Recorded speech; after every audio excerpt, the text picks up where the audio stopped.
Hi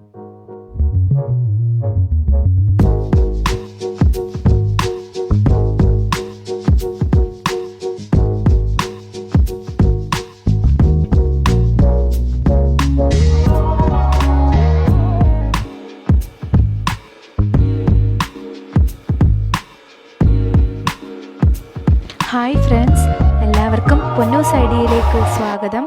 ഇന്ന് നമുക്ക് എല്ലാ ബ്രേക്ക്ഫാസ്റ്റിനും ചേരുന്ന ഒരു കറി നോക്കാം.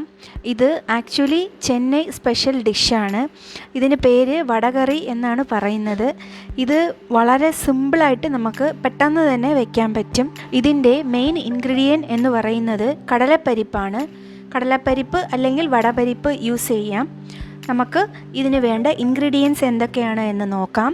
ഇതിന് വേണ്ടത് സവാള 3 എണ്ണം, ടൊമാറ്റോ തക്കാളി 2 എണ്ണം, കടലപ്പരിപ്പ് അല്ലെങ്കിൽ വടപരിപ്പ് 2 cup, ginger garlic paste 1 table spoon, garam masala 2 teaspoon, മഞ്ഞൾപ്പൊടി 1/4 ടീസ്പൂൺ, മുളക് പൊടി 2 ടീസ്പൂൺ, മല്ലിപ്പൊടി 2 ടീസ്പൂൺ, ഗരം മസാല അല്ലെങ്കിൽ കറി മസാല പൊടി 1 ടീസ്പൂൺ, പച്ചമുളക് 2 അല്ലെങ്കിൽ 3, നിങ്ങളുടെ എങ്ങനെ വേണോ നിങ്ങൾക്ക് അതുപോലെ എടുക്കാം. പിന്നെ മല്ലിയില, പുതിനയില.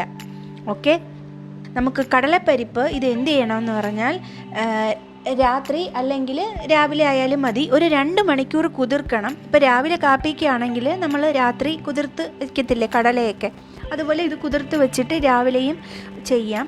എന്നിട്ട് ഇതിൽ വെള്ളം കംപ്ലീറ്റ് എടുത്ത ശേഷം അതിനെ മിക്സിയിലിട്ട് ഒന്ന് അടിക്കുക. ജസ്റ്റ് നമ്മൾ വൈപ്പ് ഇത് കൊടുക്കത്തില്ലേ അതിൽ, അത് ചെയ്താലും മതി. ജസ്റ്റ് ഒരു കറക്കുമ്പോൾ അത് ഒരു 1-2 ഒന്ന് ഉടഞ്ഞുടഞ്ഞ് കിട്ടും. ആ പരുവം മതി. ഇപ്പോൾ നമുക്ക് അത് ചെയ്തില്ല, സപ്പോസ് നമ്മളത് മറന്നുപോയി ചെയ്തില്ല എന്നുണ്ടെങ്കിൽ അതിനെ നമുക്ക് വെളിയിൽ നിന്ന് കടയിൽ നിന്ന് നമ്മൾ പരിപ്പുവട വാങ്ങിക്കത്തില്ലേ, പരിപ്പുവട വാങ്ങിച്ചാൽ മതി. നിങ്ങളുടെ ആൾക്കാരുടെ എണ്ണം എത്രയാണോ അതനുസരിച്ച് വാങ്ങിച്ചിട്ട് ഇങ്ങനെ ഒന്ന് ഉതിർത്ത് മാത്രം വെച്ചിട്ട് നമ്മൾ ഈ കറിയിൽ ഡയറക്റ്റായിട്ട് നിങ്ങൾക്ക് ഇടാം. അതെടുത്ത ശേഷം അതിനെ എണ്ണയിൽ പൊരിക്കാം. എണ്ണയിൽ പൊരിച്ചാൽ കുറച്ചും കൂടെ ടേസ്റ്റി ആയിരിക്കും. പക്ഷേ നമ്മൾ ഹെൽത്ത് കോൺഷ്യസ് ആണ്, നമ്മൾ ഡയറ്റ് നോക്കുന്നു എന്നുണ്ടെങ്കിൽ നിങ്ങൾക്ക് ആവിയിലും വേവിച്ചെടുക്കാം. വെറുതെ നമ്മൾ ഇഡലി വെക്കുന്ന ഇഡലി പാത്രത്തിൽ വെച്ചിട്ട് ജസ്റ്റ് അതിനെ ഇങ്ങനെ പരത്തി വെച്ചിട്ട് നമുക്കതിനെ വേവിച്ചെടുക്കാം. 2 രീതിയിലും ഇത് ചെയ്യാം. അപ്പം നമ്മളിപ്പോൾ ചെയ്തിട്ടുള്ളത് വറുത്താണ്. കുറച്ച് റിച്ച് ആയിരിക്കും, നല്ല ടേസ്റ്റും ആയിരിക്കും. അതുകൊണ്ടാണ് ഇത് വറുക്കുന്നത്. 2 രീതിയിലും ചെയ്യാം, അത് നിങ്ങളുടെ ചോയ്സാണ്. അതെടുത്ത ശേഷം അതിനെ ഉതിർത്തരം വെച്ചിട്ട് നമ്മൾ ഈ കറിയിൽ ആയിട്ട് നിങ്ങൾക്ക് ഇടാം. അപ്പോൾ ഇതൊക്കെ വേവിച്ച് ആദ്യം മാറ്റി വയ്ക്കുക. വേവിക്കുന്നതാണെങ്കിൽ അങ്ങനെ, വറുക്കുകയാണെങ്കിൽ അങ്ങനെ.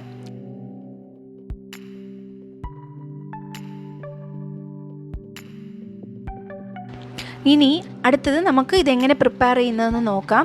അതിനുശേഷം നല്ല കനമുള്ള നല്ല ചീനച്ചട്ടിയോ ഉരുളി പോലെയോ എന്തെങ്കിലും നിങ്ങൾക്ക് എടുക്കാം. പെട്ടെന്ന് കരിയാതിരിക്കാനൊക്കെ വേണ്ടിയിട്ടാണ്. ഇപ്പോൾ ഇത് ഉരുളിയിലാണ് ചെയ്തിരിക്കുന്നത്.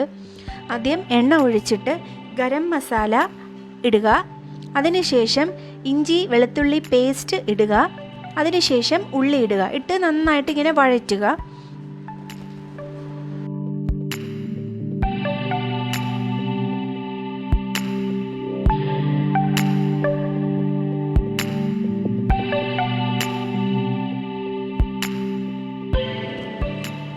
അത് നന്നായിട്ട് വഴറ്റാൻ വേണ്ടിയിട്ടാണ് നമ്മൾ ഉപ്പ് ഇടുന്നത്. പെട്ടെന്ന് വഴഞ്ഞ് കിട്ടാൻ വേണ്ടിയിട്ടാണ് ഉപ്പിടുന്നത്.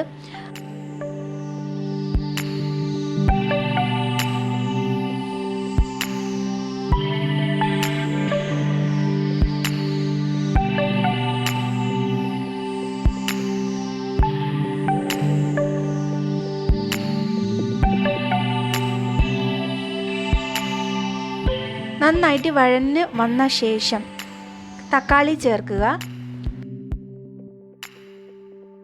പിന്നെ പച്ചമുളക്, ഇതെല്ലാം ഇട്ട് നന്നായിട്ട് വഴഞ്ഞ് വന്ന ശേഷം അതിൽ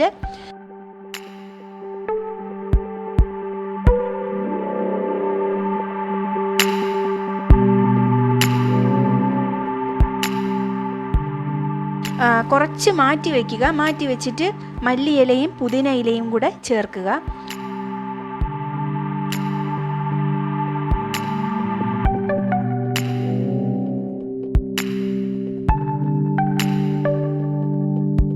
അത് നന്നായിട്ട് വഴഞ്ഞ് വന്ന ശേഷം പൊടികളിടുക. മഞ്ഞൾപ്പൊടി, മുളക് പൊടി, മല്ലിപ്പൊടി, പറഞ്ഞ ഗരം മസാല പൊടി എല്ലാം കൂടെ ചേർക്കുക.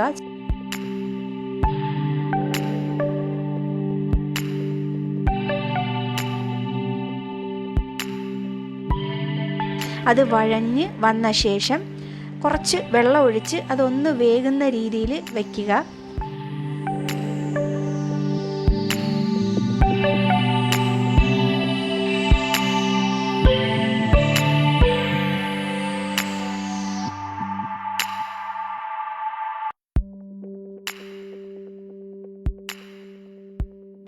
എന്നിട്ട് അത് നന്നായിട്ട് തിളച്ച് വരണം. നന്നായിട്ട് തിളച്ച് വന്ന് ഈ കറി റെഡിയായി വരുന്ന സമയത്താണ് നമ്മൾ ഈ വറുത്ത് അല്ലെങ്കിൽ നമ്മൾ വേവിച്ച് വെച്ചിരിക്കുന്ന ഈ കടലപ്പരിപ്പ് ചേർക്കേണ്ടത്.